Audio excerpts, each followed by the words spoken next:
Hello and welcome to Minds Matter, the podcast show for teachers, teaching assistants and support staff in schools who are looking for some help with their mental health. My name is Louise Schwartz and I'm so happy you could join me today. Hello and welcome to episode 5 of Minds Matter. How has your week been this week? I hope you've had a positive week. I hope you've had a week where you've found some times to smile. Hopefully that has been a balance in your week this week. I've definitely had a balance this week. So I've had some really lovely days where I've enjoyed kind of everything that's happened in that day. And I've also had a couple of days this week where I've just thought, I need to go to bed and kind of sleep it all off. It's just getting a bit too much and I'm a bit tired. But I guess that's life, isn't it? It's finding that balance between smiling and having fun and enjoying yourself, and then the other times where maybe things are a little bit more difficult, you've got things on your plate that you've got to sort that maybe you don't want to, or you don't know where to start. So it's all about finding that balance. This week I was going to talk to you about teaching, about why I started teaching, what I loved about teaching, and then why I've left teaching, which is a really difficult thing for me to say. I am no longer a teacher. It's pretty weird. I've had somebody come to me this week and say, can you sign my kid's passport? No, I can't do that anymore because I'm not a professional. I am not a teacher anymore, which is a little bit weird. But it's something that I'm coming to terms with, and I am enjoying the flip side of not being a teacher and having that flexibility and freedom that you just don't get when you're teaching. Right, we're going to go right back to when I was a child. That is a long time ago. But when I was a kid, I always knew I wanted to be a teacher. And I don't really know why. I don't think I can put my finger on why I wanted to be a teacher, but I just knew that I did. I loved working with people. I enjoy speaking to kids and seeing their faces light up when they learn something new. And I guess if we're being totally honest, I am a little bit bossy. So I quite liked the idea of being the teacher and not necessarily bossing people about, but just kind of, teaching people and informing people and kind of telling them what I knew and passing that along. I can remember being sort of year 5, year 6 and watching my teachers in class thinking, yeah, I think I'd quite like to do that. I think that looks like it's, something I'd be good at. So I spent most of secondary school thinking, well, that's all right. I'm just going to be a teacher. I know what I'm going to do. I'm happy, I'm sorted, and I'm set. I didn't go down the kind of traditional route to get to be a teacher, though. I didn't go and do a BEd at uni. After I'd done my A-levels at school, I actually went to music college instead, which I think in hindsight was way more fun than going to uni and being a teacher and doing a BEd. We had a wicked time at music college. It was brilliant. But that did take 4 years. So I did a 4-year music degree, which was super fun. I really enjoyed it. And then after I'd done my music degree, I then did my PGCE. But when it came to applying for my PGCE, I'd put down initially that I wanted to teach primary education. So just sort of general primary. But because I didn't have English or maths or science as a core subject, I was offering music as a core subject. I didn't get accepted onto any of the courses that I'd applied for.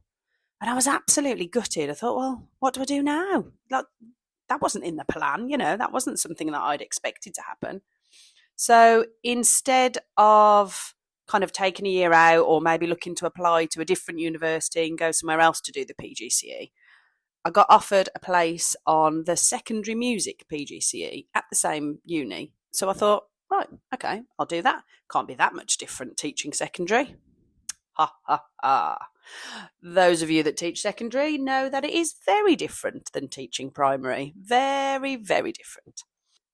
But it wasn't all bad. I did quite enjoy teaching secondary. I think you can have maybe a little bit more grown-up conversations with secondary school children. You can speak to them in a different way than you'd speak to primary age children, expecting them to be able to understand some of the things that you're teaching them then about music. It was perhaps a little bit more complex than it would be teaching primary.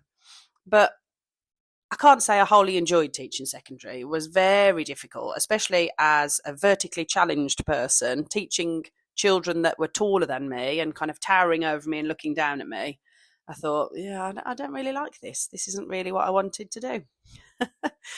But I found a job on a TES website, which was a music teacher in a middle school. Well, if ever there was a perfect job advert, it was that. I read the advert and thought, oh, yeah, I could do that. Oh, I'd like that. That'd be really fun.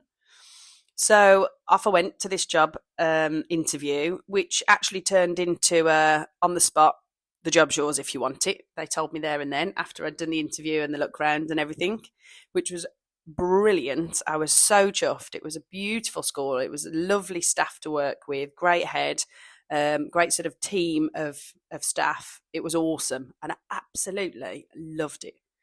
I used to go to work and think, gosh, I've got the best job ever. This is amazing. And whilst we were at that school, our building that we were in was quite sort of an old and dated building, and it had got issues. And so the council had funded a brand new school, which we moved into. I was actually pregnant with Ollie at the time, but we moved into this brand new school. So I got, say on what I wanted the music room to be set up like, and how I wanted the store cupboard to look, and the practice rooms. And it was amazing. It was so good. Loved it. The only problem was it was an hour's drive, which was all right when it was just me and Steve. We'd sort of get up fairly early and I'd get into school. I'd leave home at about 7:15, get in for about 7:45-ish, 7:50, depending on traffic. It was fine. I could do that. But then when you have your kids, everything changes, doesn't it? And I was dropping off Ollie, the eldest. I was dropping him off at my mum's in his pyjamas and then picking him back up again in his pyjamas. And I just thought, I don't want to do this. I've had kids to look after my kids and be there for them, not to be, driving an hour to school and back, despite the fact that I actually love the job. So I handed my notice in. I didn't have another job to go to. I thought, well, it's okay. I'll do some supply and I'll, see how things pan out and we'll go from there. So the supply thing worked really well. And I found a lovely job in a school in Lichfield. It was just working afternoons, and that was great because then Ollie was little. And then I found out I was pregnant with Zach. And the short-term contract that I'd got there kind of ran through until Zach was born then.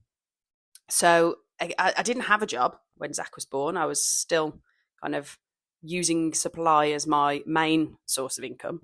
But I thought, it's okay. Things will fall into place. It's absolutely fine.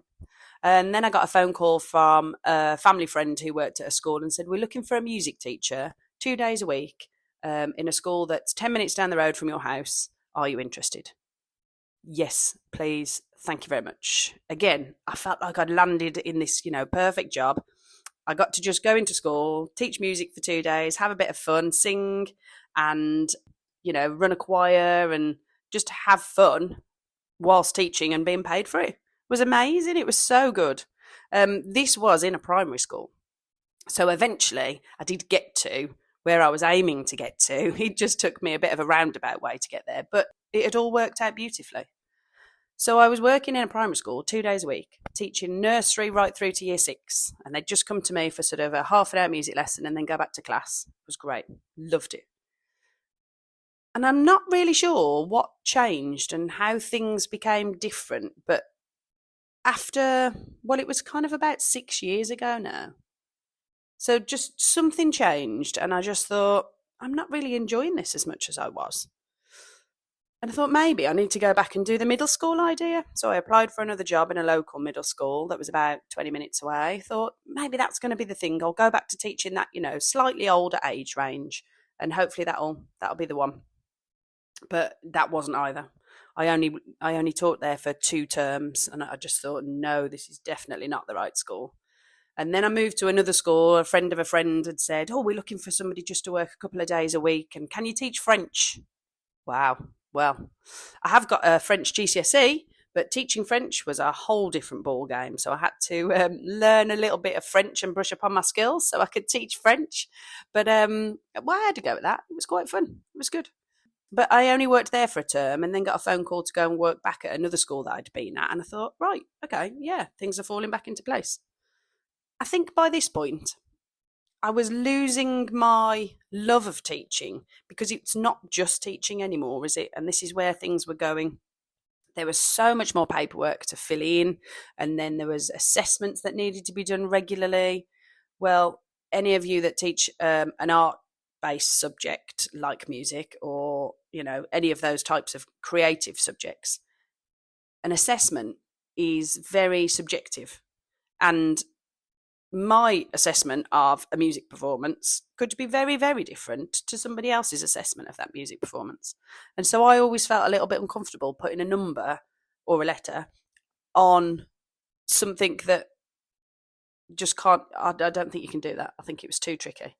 So square peg, round hole, never really thought it was of value to anybody to put a number on a music performance or composition that children had put together.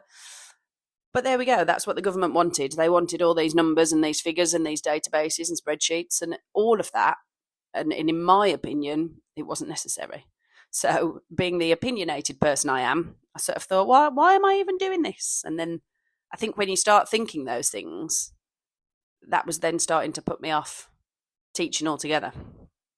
So then, of course, then we got COVID, didn't we? The COVID lockdown.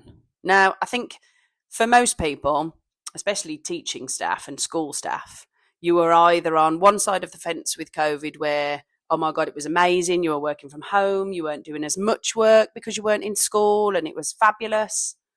Or you were the other side of that fence where you were working even more than you were working before to run live stream lessons, and you were putting together PowerPoints and then talking through that so you could discuss it with the children and then marking the work that was getting sent in.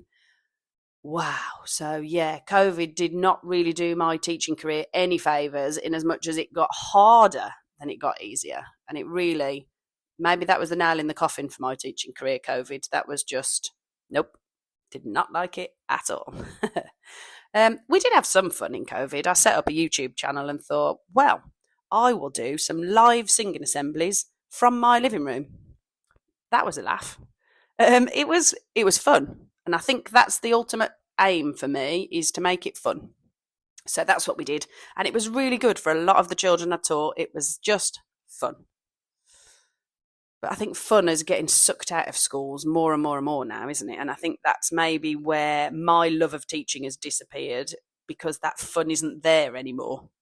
So we went back after COVID, and yeah, everybody was feeling the pressure. You've got to do this, you've got to catch up, and the children need to learn X, Y, Z because they didn't learn it because of lockdown, and all those pressures that had maybe been relieved from some teachers during COVID lockdown was like tenfold by the time we went back. So I switched schools again, thinking maybe that's the solution. I'll go and work in a different school. And that wasn't the solution. And that's where I think everything then just got too much. And that was when my mental health started being affected, because I just thought, but I've changed school, and so things should be different now. I should be enjoying it again. And I really wasn't. And it's taken me years to realise that there is a world outside of teaching. I really should have left teaching probably 6 years ago when I first started getting those feelings of this isn't fun anymore.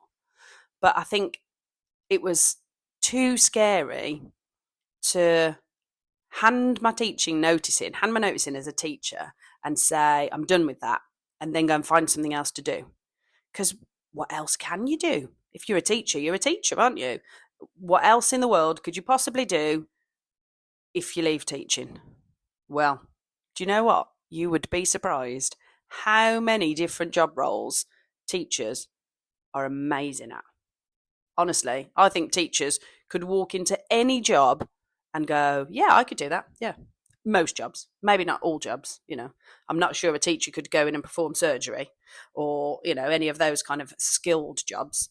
But there are a lot of skills that you develop as a teacher that would allow you to go into any kind of workforce and actually give it a really good go at being successful in a different job role. So if you're a teacher and you're thinking, I am stuck, I don't know what to do, I'm scared, I can't possibly think of something else that I could do, actually sit down and have a think about it. Get your notepad out. We like a notepad and pen, don't we? Get your notepad out and start making some lists. Think about skills that you've got, that you've learnt through the classroom and that you've learnt from other kind of areas of teaching, holding assemblies, different subject areas that you've maybe had to go and learn in order to teach. All of those skills that you've picked up as a teacher, and write them down in a list. And I think you'd probably be really surprised at how many different skills you've got. I've found a couple of different Facebook groups actually that are really good at helping teachers to work out those transferable skills and then giving suggestions as to what job roles could be another option for teachers if they're looking to get out of the classroom. Now, not all teachers do want to get out of the classroom. Absolutely. I tried moving schools thinking that was going to be the solution. And maybe if I'd have moved schools sooner or chosen the right school to move to, maybe that would have changed the path of my teaching career. I don't know. I'm not sure. But, there's other options out there. If you've tried moving schools and things still aren't kind of sitting right and you're still not enjoying it and it's still having a detrimental effect on you, your family, your mental health, then maybe it is time to start thinking about moving outside of education. There are lots of other job roles within the education industry than just teaching. So there are other options for you to have a look at. There's also things like civil service. It could be that that's something that you fancy having a look at and looking into and seeing what jobs are on offer at a civil service place of work. But ultimately, for me, I knew that the only way to be happy and to be me again was to leave teaching. And it's taken me a little while. So I left at Easter. So it's been the whole of the summer term, and now we're halfway through the autumn term. And I'm finding now that I'm just thinking, yeah, it was definitely the right thing to do for me. I'm so much happier. I've got more time to do things that I want to do. I've got the flexibility to, take Eva to the dentist. Little things like that I wouldn't have been able to have done before when I was teaching. I'd have had to have, called mum and dad and gone, oh, can you just take her to the dentist to get her Invisalign sorted? But I can do that now. And actually, it's the joy of being able to make my own day, make my own timetable for my own day is what I love about my new career, my new kind of working day. My advice would be, if you are thinking that you'd like to look at other options outside of teaching, do it. Don't be put off by, oh my gosh, I'm only a teacher, I can't do anything else. You absolutely can. And also have a think about, if you're miserable in your work and you're miserable in your life, what have you got to look forward to? At the end of the day, teaching is just a job. Now, I know it's not just a job. I get that. But it is. It's just something that's paying your bills, giving you a wage at the end of the month. It doesn't have to take over your entire life. So think about what makes you happy. And if your job isn't something that makes you happy, maybe it is time to change it. It was definitely time to change it for me. And I actually can't believe I waited so long to change my job and do something different, because I am a totally different person now. I've seen a couple of friends and colleagues over the last few weeks, and all of them have said to me, oh, you look really happy. And I am. Life is too short not to be happy. It's taken me a while to realise that too. But it is. And everybody says, oh, life's too short. And I'm not sure if you actually realise that until something serious in your life happens to remind you of that. But you only get one shot, don't you? So make it count and do something you enjoy and live your life as you want to live it. Don't be governed by your job. I have waffled long enough. I am going to leave you in peace. But I just want to say, if you want to reach out and send me a message, you can get me on Facebook, Instagram, TikTok. But just get in touch and let me know what you're thinking. And if you just want to talk through maybe what options you've got, or just talk to somebody else that understands the way you're feeling, because I've been there and it's not a good place to be in. And sometimes you just need somebody else to talk it through with you. I'm more than happy to do that. Right. Have a lovely week. And if you're teaching this week, you have only got 2 weeks to half term. So prioritise what you're going to do this week. Make sure you pencil in your diary some time for some relaxing and chill time and you time, because you deserve it. So have a lovely week, and I will see you next week for episode 6. Have a good one. Bye.